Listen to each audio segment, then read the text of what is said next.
Hello, are you starting now? Yeah, we're gonna start the video. Okay, you ready? Yeah, I'm ready. You gonna do it now? I just tried to. Yeah.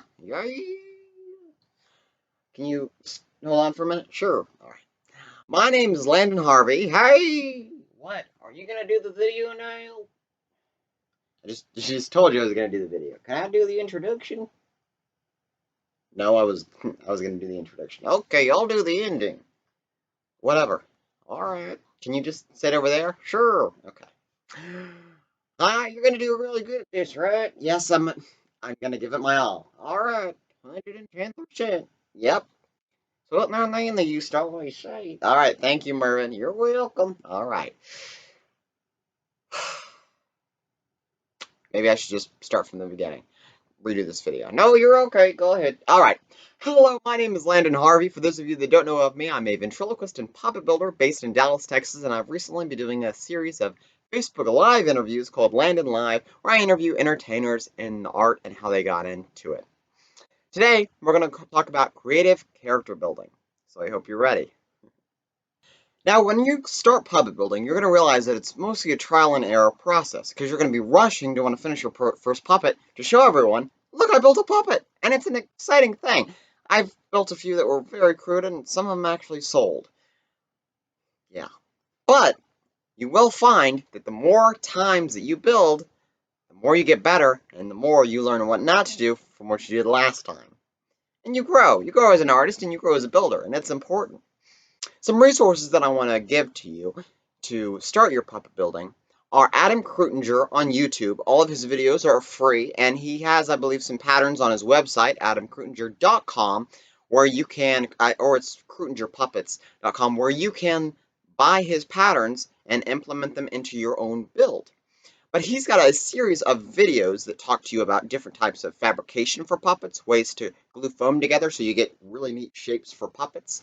And he details everything that he uses in the comments too. So you're able to use exactly the same materials he is and follow his process, which is absolutely amazing. Another resource is Barry Gordimer. Barry Gordimer has been doing some amazing soft puppet builds lately. He also does blinkers, and you've probably seen his stuff around the world events and on his page. He has a course on Curious Mondo that takes you through the build of building a Barry Gordimer puppet. It includes hours of different videos on how he does each part of the puppet, and it also includes his patterns, so you're able to follow along as if he's right there next to you, walking you through the puppet process. It's a great course, it's affordable, and you should really also check it out. I got into puppet building when I was 16. My friend Langston Hatch had sent me some patterns and said, you should try this out, I think you'd enjoy it. And I fiddled around with those patterns and made a few puppets, and then I took those patterns as inspiration and created my own patterns so that each one of my puppets had a different shaped head or body, and they all had their own unique taste. So you couldn't exactly tell if I built that puppet or that puppet, and I still abide by that today. That way all of my work looks different, and if I have a client that wants to buy something from me, it doesn't have that typical look that I am associated with the build, which allows them to feel like it's more unique to themselves. But let me show you some of my work from the past and now from the future. Here we go. Here I have with me my first Mervin. How was your thirst? You're my first Mervin. Why? Yeah. You can see he's a little crude looking. Well, you would be too if you were as old as I am. How old are you? I can't remember. Okay. Anyway, this is the original Mervin. You can see that his eyes aren't even. Hey! Why would you do that to me? Are you gonna cannibalize me for parts? No, I wouldn't do that. Okay, good. I wouldn't reuse anything that I built on you because I've gotten better since. But I feel personally attacked. Okay. But you can see how his eyes are made with ping pong balls, and then you just put a little backer to that, and you're able to have a full eye. That is actually a teddy bear eye that you can buy at a Hobby Lobby, and you can buy them in different colors. You can also buy them on Amazon, and so you can that's one way to personalize your puppet. Yeah. And I want you to take a look at the uvula, and there was done with Sharpie, and then this was done with a lower quality foam that was also painted with a acrylic paint versus an airbrush paint. and I can talk about that a little bit more later on. But you can also see that the whole lining of his mouth, it's kind of crude. Yeah, it was hot glued in. And when you do a puppet mouth, you want to make sure that if you're going to hot glue it, you keep consistent all around the sides. I don't hot glue my mouths in, I usually end up sewing them. Yeah, and you'll see that on another character. This was the first Mervin, and I'm going to show you what Mervin looks like today in my act. Has that changed a lot? Well, you've changed for the better. Is it just in the clothes, or is it also the actual look? You've gotten a lot better. You look more symmetrical. Oh, great. So I can finally retire? Well, you can. The other guy's still working. Well, yeah. All right. Let's go ahead and cut to the new Mervin. New Mervin. So here is the new Mervin. I'm the new Mervin. Right. Yeah. And you can tell that the detail in his mouth, as well as the lip line, is a lot cleaner. And he's got better shadowing. I used acrylics as well as airbrush on this character. And I gave him moving eyebrows, which allows him to have another level of movement on stage. And it also allows him to be asleep. Let's see, be asleep like this when he's on stage, which is how I enter with him. He's asleep. And then when he wakes up, he can flirt with people in the audience, and he can react to what I'm saying. So adding a little movement in this type of puppet allows him not only to have a range of motion, but it allows for more of the comedy in the act, because when I bring him out, I have his eyebrows are dropped like this, so they almost act as eyelids, so he's asleep, and I enter the stage, and he's sleeping, and I have to wake him up. So I built him like that so I could add that to the comedy, and because it's just a little subtlety that allows the audience to connect with the character because it makes him more human. It's great. Yeah. So you can see how through puppet building, more and more, the more you puppet build, the more you build, right, the litter you get, right, hopefully, right, yeah. Maybe you'll be litter one day too. Okay, thanks. Well, I'm going to now show you a couple of puppets that I've built and kind of explain why I built them a certain way that I did. Ooh, it's going to be fascinating. Thank you. It was sarcasm. Okay, let's just go ahead and go to the montage. So this is a cat character. Hi, how are you? I'm okay. Good. How are you doing? You look like you need to see a doctor. And you see a lot of people. Yeah, you do. Yeah. He was built as an homage to the hoarder's cats because he's flattened and he's got a bunch of different little trash and food, and he's got a pill bottle. He's actually a side character to my main character, Patty. And Patty is an older lady, and she finds out that she's had a cat for years. She doesn't realize that it's still living with her. And so this is a cat I bring out later in the act, and that I actually hold by the tail, and I've got a few movements on him where I operate him from my left hand and puppeteer her with my right. And he could also be a solo character. I'm still writing for him.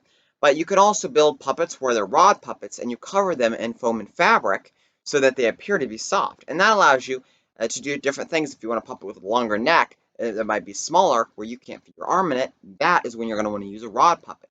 So it's important to be mindful in the build and to always sketch out your design before you build it. Adam Krutinger has some great stuff on building rod puppets that you can go check out. And I'm sure if you look up building rod puppets on YouTube, you can also find some other builders that weigh in on how to do it. This is Rodney, right, and he is a rat. I'm a mouse.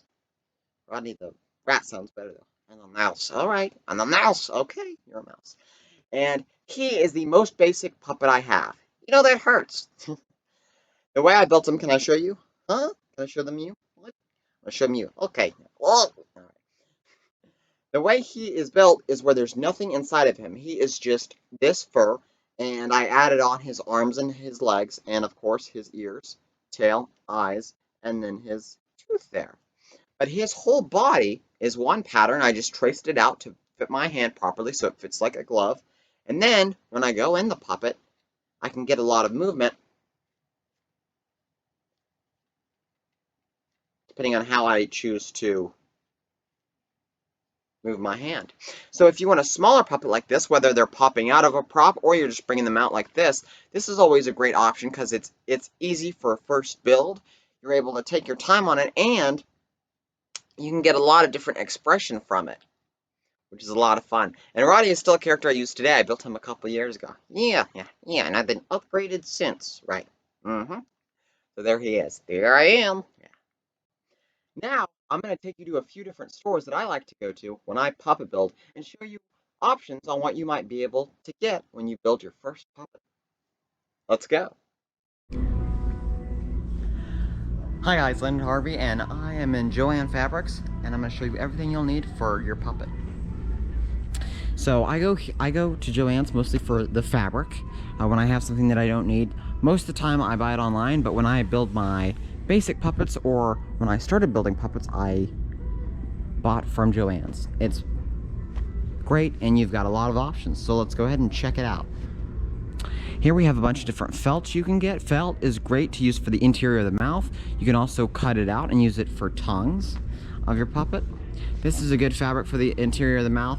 A lot of puppets have this darker red because it allows the tongue, which is pink, to have a bright contrast compared to it. Here's a bunch of different furs.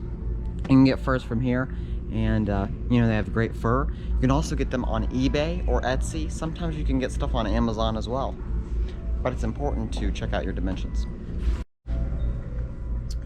Also, here are all the anti-pill fleece, and they're solid colors, and you've got a vast array of different colors to choose from for your character. They've got some close to flesh tones up here, and then if you wanted to make more of a Muppety character where it's more of a bold color, you could choose one of those as well. And these are great. These are only $12 a yard, and you can also download the Joann Fabrics app and get discounts every time you come in here. They also print you out discounts when you leave, so it ensures that you'll be back. It's really great. When I started building puppets, I used this fabric, and then I moved on to Antron fleece, which I buy in bulk online and dye myself, but this is great for a starter puppet. And if you want to practice sewing, you can practice sewing with that fabric. It works great for on the machine and hand sewing, so make sure to check that out. Now I am at Walmart where I get foam. So they have different types of foam. You can use 1/2 inch for a normal puppet head, or you can use the 2 inch. You can use if you want to carve it down. You can also use 1 inch. They sell that as well. Runs you around anywhere from $10 to $15, and you can make a few puppets with it. So it's great. So that should give you some great ideas on what you'll need and where you'll be able to get them when you start your puppet build. It's important that when you watch these instructors build the puppets that you really take in the creative process and make it your own. And if you have any questions, feel free to reach out to us on the ventriloquist groups on Facebook, and also make sure to share your progress, as we'd love to comment on it and see where you're at with your puppet build.